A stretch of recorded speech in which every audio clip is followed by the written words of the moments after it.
मालेगांव की मकामी लोक अदालत में एक चौंका देने वाला वाकया पेश आया है, जहां पर ज़ेर समात जमीन के मामले में अदालत ने 15 लाख रुपए का जुर्माना आयद किया, लेकिन जुर्माने के तौर पर जो रकम दी गई वो बच्चों के खेल के लिए इस्तेमाल होने वाले नोट पकड़ा दी।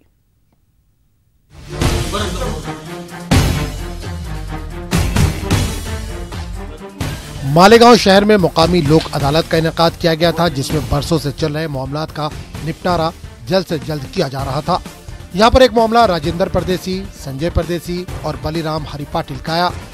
इन लोगों के दरमियान जमीन का तनाजा था। अदालत ने दोनों फरीकैन को समझाकर मुकदमा वापस लेने के एवज में संजय और राजेंद्र परदेसी को हुक्म दिया कि वो बलीराम पाटिल को 15 लाख रुपए रकम दे।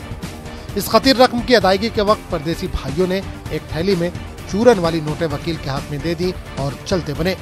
कुछ देर बाद वकील ने जब नोटों को देखा तो फौरी अदालत के सामने पहुंचकर शिकायत की। जब वकील देखा ये मिले नहीं, तो वो जब पैसे देखे तो पैसे जो थे वो जो बच्चों के खेलने के जो पैसे आते हैं मनोरंजन, वो पैसे का बंडल दिखा। तो ये बात फिर तुरंत सभी ने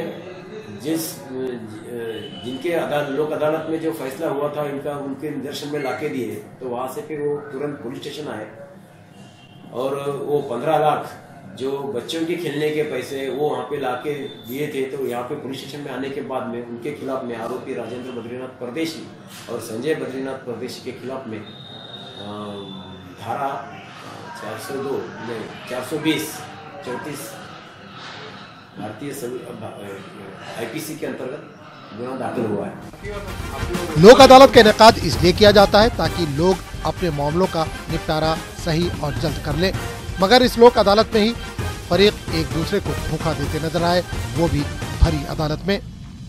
मालेगांव से न्यूज़ 18 उर्दू के लिए जहूर की रिपोर्ट।